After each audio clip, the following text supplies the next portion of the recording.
مولانا ابراہیم سعید کے بیانات کے لیے ابراہیم سعید آفیشل کو سبسکرائب کریں۔ اعوذ باللہ من الشیطان الرجیم، بسم اللہ الرحمن الرحیم۔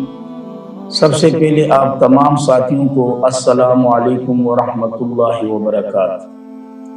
آج آپ حضرات کے سامنے ایک مختصر سا واقعہ بیان کرنا چاہوں گا۔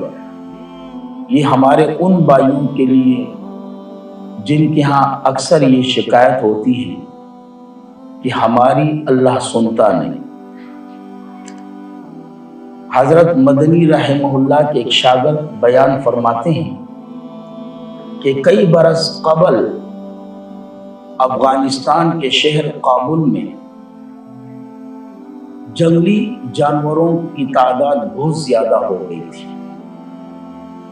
اور خاص کر ان میں خنزیروں کی تعداد بہت زیادہ تھی،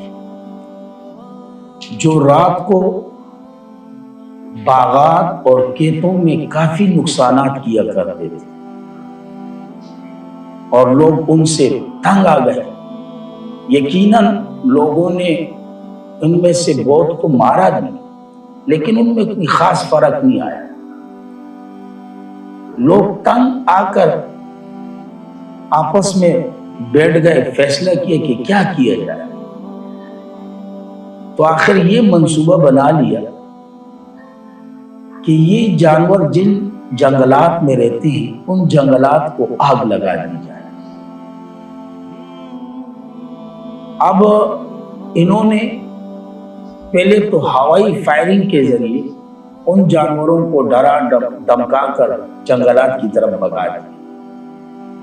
اب جیسے کہ سارے کے سارے جانور جنگلات کے اندر جمع ہو گئے، اب انہوں نے چاروں طرف سے آگ لگا دی، اور چاروں طرف مسلح افراد کھڑے ہیں۔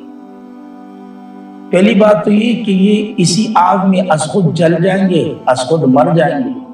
اگر کوئی خنزیر وغیرہ بچ کے باہر نکل بھی آئے تو ہم گولی وغیرہ سے مار کے اس کو ختم کر دیں گے۔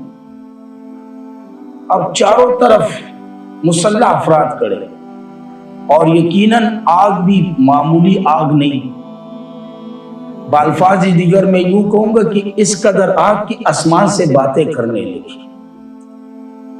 اب لوگ دیکھ رہے ہیں کہ اسی میں سے، اسی جنگل میں سے ایک بوڑھا خنزیر نکلا جو آدھا جلا ہوا ہے، باہر آیا، آسمان کی طرف منہ اٹھایا، دو تین چیخیں ماری انتہائی دردناک، اور چیخیں مارنے کے بعد فوراً جنگل کی طرف چلا گیا۔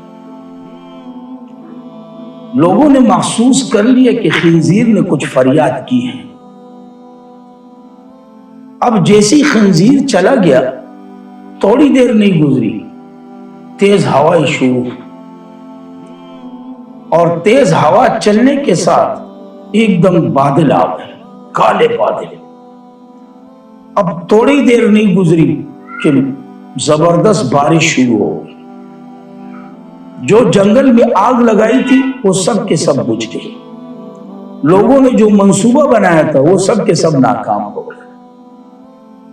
تو میں ان بھائیوں سے کہتا ہوں جو کہتے ہیں کہ اللہ ہماری سنتا نہیں، ارے بابا، اللہ نے تو خنزیر کی بھی فریاد سنی۔ آپ دیکھیں نا، اس واقعہ سے اندازہ لگائیں۔ لیکن معاملہ یہ ہے کہ ہمارے مانگنے میں کچھ کمی ہے، ہمارے مانگنے کا جو طریقہ ہے وہ صحیح نہیں۔ دعا کا طریقہ یہ کہ سب سے پہلے اللہ کی بڑائی بیان کی جائے، اس کے بعد محمد مصطفیٰ صلی اللہ علیہ وسلم پر درود پیش کیا جائے، اس کے بعد اپنی جو حاجت ہو اس کو سامنے رکھا جائے۔ اب یقیناً سب سے پہلے میں یا ہمارے دیگر بھائی، پہلے تو ہم دعا مانگتے نہیں، نماز پڑھنے کے لیے آ گئے، جیسے ہی سلام پھیری فوراً نکل گئے۔ حالانکہ آپ صلی اللہ علیہ وسلم کا فرمان ہے، الدعاء مخ العبادہ، یہ دعا جو ہے نا، یہ عبادت کا مغز ہے، خلاصہ ہے، نچوڑ ہے۔ اور دوسری حدیث میں آتا ہے، آپ صلی اللہ علیہ وسلم کا فرمان ہے، الدعاء هو العبادہ، یہ دعا مانگنا جو ہے اصل عبادت یہی ہے۔ لیکن ہم اس قدر دنیا میں مصروف ہو چکے ہیں کہ دینے والا دینے کے لیے تیار ہے لیکن مانگنے والا کوئی ہے نہیں، مانگنے والا کوئی نہیں، اور اگر مانگے بھی تو اس انداز میں مانگتا ہے کہ وہ انداز مانگنے والے کا نہیں تھا۔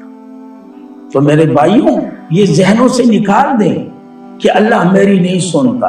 ارے بابا، اللہ نے خنزیر کی سنی، آپ تو انسان ہو، اشرف المخلوقات ہو، والتین والزیتون وطور سینین وہذا البلد الامین لقد خلقنا الانسان فی احسن تقویم۔ آپ کو اللہ نے اشرف المخلوقات کا درجہ دیا، لیکن آپ ذرا مانگنے کا طریقہ تو سمجھے نا۔ سورۃ فاتحہ، اسی میں تو یہی طریقہ ہے۔ اب دیکھیں سورۃ فاتحہ، سب سے پہلے اللہ کے 5 صفات، ایک اللہ، دوسرا رب، پھر اس کے بعد تیسرا الرحمن، چوتھا رحیم، پانچواں مالک۔ ان 5 صفات کے بعد ایاک نعبد و ایاک نستعین، انسان اپنے آپ کی اپنی عاجزی ظاہر کرتا ہے۔ ایاک نعبد، اللہ میں عاجز ہوں، اللہ میں کمزور ہوں، اللہ آپ ہی کی عبادت کرتا ہوں، اللہ آپ ہی سے مدد مانگتا ہوں، اپنی عاجزی ظاہر کرنا ہے۔ پھر اس کے بعد جو اپنی حاجت ہے نا اس کو پیش کرنا ہے، اہدنا الصراط المستقیم، اللہ میرا مطالبہ اہدنا الصراط المستقیم کا ہے۔ تو اس طریقے سے آپ دعا مانگیں گے تو انشاءاللہ آپ کی دعا کبھی بھی ضائع نہیں ہوگی۔ اللہ رب العزت ہمیں صحیح مانگنے والے بنائے، لیکن کس سے؟ اللہ کی ذات سے، اور مخلوق کے گھروں سے اللہ ہم سب کو بچائیں۔ وآخر دعوانا الحمدللہ۔